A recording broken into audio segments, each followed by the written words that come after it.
Vivemos em um mundo onde a onda de terror e desastres tentam roubar a nossa paz, onde o mal sempre está tentando prevalecer. Mas vemos pela palavra de Deus desde o Antigo Testamento que o cuidado de Deus para com aqueles que o temem e o buscam é muito real e permanente. Fique atento a mais um programa Encontro com a Palavra. Aqui apresentamos a palavra de Deus como resposta a todas as mais difíceis questões da vida. Agora com você, Pastor Edson Bruno.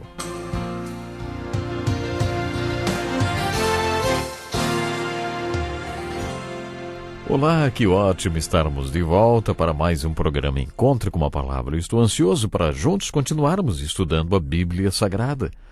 Jesus tinha pregado junto ao pé da montanha, às margens do Mar da Galileia, e a fim de fazer algo pelos problemas das multidões que o seguiam, organizou o que chamamos de o primeiro retiro cristão.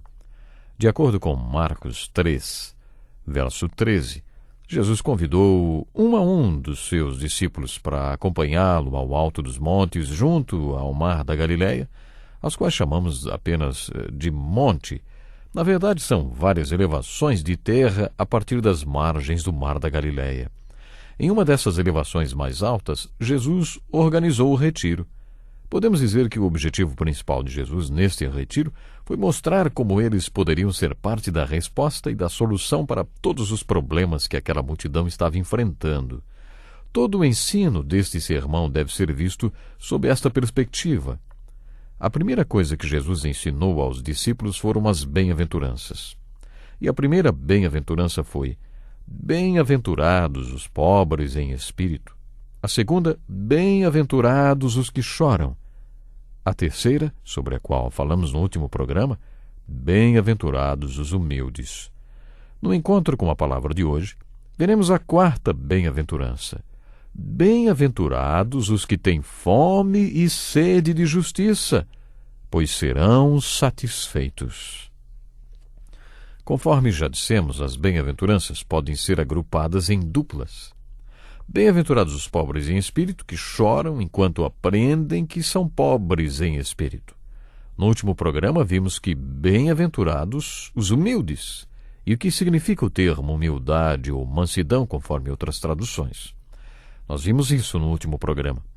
Mansidão foi o que Paulo passou a ter a partir do seu encontro com Cristo vivo e ressurreto na estrada de Damasco, que lhe perguntou: Saulo, Saulo, por que você me persegue? E Saulo de Tarso disse: O que devo fazer, Senhor? Pronto, ele já estava amansado. Foi naquele momento que ele se tornou manso e humilde. Vocês pensaram aí o contraste? O Saulo de Tarso, que estava indo todo valente para matar cristãos, para prender cristãos, de repente está lá perguntando: O que devo fazer, Senhor? A mansidão está relacionada com a nossa vontade e com o que queremos, que talvez esteja em conflito com o que Deus quer. Pense sobre como a mansidão, a fome e a sede por justiça podem caminhar juntas. Você se lembra da ilustração do cavalo?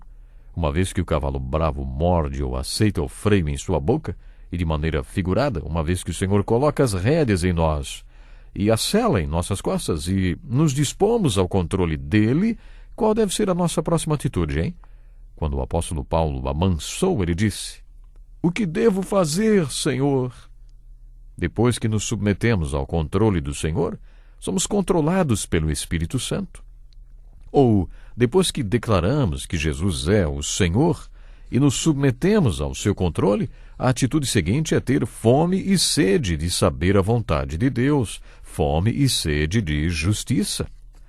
Ter fome e sede de justiça é saber o que é certo, principalmente o que é certo para você. A promessa que acompanha esta bem-aventurança é que os que têm fome e sede de justiça serão satisfeitos. A palavra grega traduzida por satisfeitos é mais forte, sugerindo que vão até engasgar de tão cheios. Aqueles que têm fome e sede de justiça vão ficar até a boca de tanta justiça. Estamos falando do versículo 6 do capítulo 5 de Mateus. Bem-aventurados os que têm fome e sede de justiça, pois serão satisfeitos. Não lemos aqui nada parecido com bem-aventurados os que têm fome e sede de felicidade, pois serão felizes. Muita gente acha que a aliança delas com Cristo tem que trazer alegria, mas não encontramos essa ideia nas bem-aventuranças. Os que são abençoados são os que têm fome e sede de justiça e não de felicidade. Também não lemos nada parecido com bem-aventurados os que têm fome e sede de realizações. Hoje ouvimos muita gente falar sobre ser realizado, sobre ter autorrealização. As bem-aventuranças não prometem nada parecido com bem-aventurados os que têm fome e sede de realização. Não estou dizendo que isso não acontece aos seguidores de Cristo. Creio que aconteça, sim, mas a motivação de quem segue a Cristo não é a autorrealização. Existem muitas interpretações erradas por aí que poderíamos citar, por exemplo, bem-aventurados os que têm fome e sede de prosperidade, pois serão prósperos. Não. O que encontramos é bem-aventurados os que têm fome e sede de justiça, pois serão satisfeitos. Serão satisfeitos? Serão cheios? Mas cheios do quê? Cheios de justiça. Cheios do Espírito Santo, que é Deus e a justiça. O tema dos 4 primeiros capítulos da carta de Paulo aos Romanos é justiça. E não apenas justiça, mas justiça de Deus. A argumentação principal daqueles capítulos é que Deus quer que sejamos justos. Na verdade, Paulo afirma que Deus exige que sejamos justos e que jamais conseguiríamos ser justos por nós mesmos o suficiente para satisfazer a justiça divina. As boas novas dessa carta, portanto, é que Deus já cuidou disso. Deus já veio ao mundo na pessoa do seu Filho e cumpriu por nós as exigências necessárias para a nossa salvação. Jesus se tornou Deus homem, ofereceu-se como sacrifício para que a justiça de Deus fosse satisfeita. Assim, com base na sua morte na cruz, podemos ser declarados justos por Deus. Os 4 capítulos seguintes contam como podemos viver como pessoas que já foram declaradas justas, ou seja, como ser justos e agir com justiça. As Escrituras explicam que somos abençoados, ficamos em estado de graça e somos espiritualmente prósperos quando temos em nossos corações fome e sede de justiça. O que podemos observar no Sermão do Monte é a importância do tema justiça. Esse tema aparece no versículo 6, que diz: bem-aventurados os que têm fome e sede de justiça, pois serão satisfeitos. E depois, na última bem-aventurança, bem-aventurados os perseguidos por causa da justiça, porque deles é o reino dos céus. Das 8 bem-aventuranças, 2 têm a ver com justiça. Quando temos dentro de nós esta fome e sede pelo que é justo, entramos em um estado de graça, somos abençoados e nos tornamos espiritualmente prósperos. E a promessa é que seremos cheios de justiça. As bem-aventuranças também ensinam que, da mesma forma, entramos em estado de graça, somos abençoados e nos tornamos espiritualmente prósperos quando somos perseguidos por causa da justiça, porque temos fome e sede de justiça até que sejamos satisfeitos e nos tornemos justos. Chegamos ao ponto em que, pela graça de Deus, nos tornamos justos e temos atitudes justas, e por isso somos perseguidos. Mas, quando somos perseguidos por causa da justiça, somos abençoados. 2 das 8 bem-aventuranças, não esqueça, tem a ver com o agir com justiça. Observe também o que Jesus fala sobre justiça no versículo 20 do capítulo 5 de Mateus. Pois eu lhes digo que se a justiça de vocês não for muito superior à dos fariseus e mestres da lei, de modo nenhum entrarão no reino dos céus. Os escribas e fariseus eram justos? Eles tinham um conceito de justiça que batia de frente com o conceito que Jesus tinha. A justiça deles era externa. Eles queriam parecer justos. Eles faziam de tudo para que todos os vissem dando esmolas aos pobres nas ruas. Jesus falou que eles davam esmolas apenas para serem vistos pelos homens e serem considerados justos. Eles também oravam nas praças públicas para parecerem justos e piedosos para o povo. A justiça deles era externa. Jesus disse aos seus discípulos que eles deveriam ser justos interiormente e não exteriormente, que o homem interior é mais importante do que o homem exterior. É melhor que a justiça seja interna do que externa. A justiça dos escribas e fariseus era horizontal, ou seja, para ser vista pelos homens. Era dirigida aos homens e não a Deus. Quando eles oravam, na verdade, não falavam com Deus, mas com o povo que estava nas esquinas ou nas sinagogas ou onde quer que eles decidissem orar. Jesus enfatizou que nossa justiça deve ser vertical e não horizontal. Mas quando você orar, vá para o seu quarto, feche a porta e ore a seu Pai, que está em secreto. Então seu Pai, que vê em secreto, o recompensará. Os escribas e fariseus eram legalistas e, conforme comentamos, importavam-se apenas com as cerimônias e com o cumprimento dos sacramentos contidos na lei. Este tipo de justiça é legalista e não espiritual.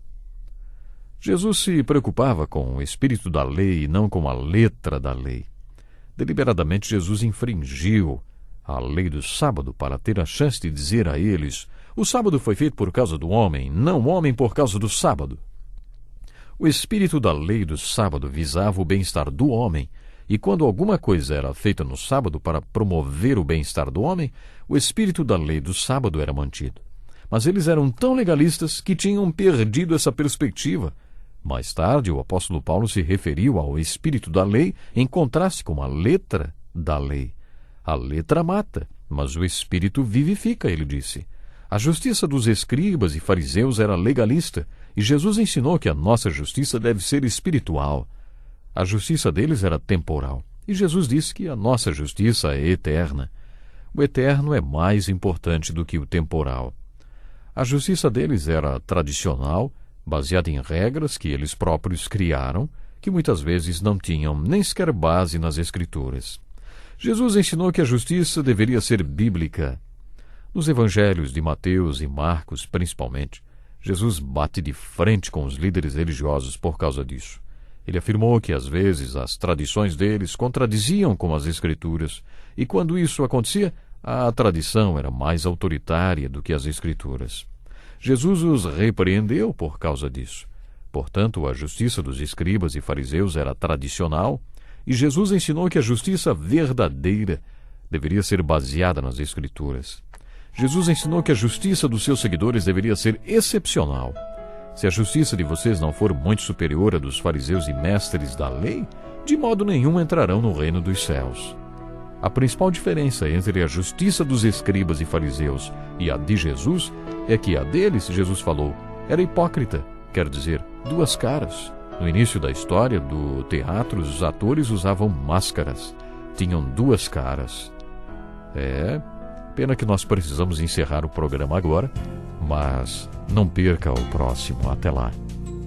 Que lição importantíssima. Obrigado, pastor Edson Bruno. Prezado ouvinte, coloque em prática o que você ouviu aqui. Sem dúvida, sua vida será grandemente abençoada. Este é um estudo escrito pelo Dr. Dick Woodward, na voz do pastor Edson Bruno. Escreva-nos e solicite o material. Nosso endereço é Encontro com a Palavra, Caixa Postal 2011, CEP 89201-970, Joinville, Santa Catarina. Até o nosso próximo encontro com a Palavra.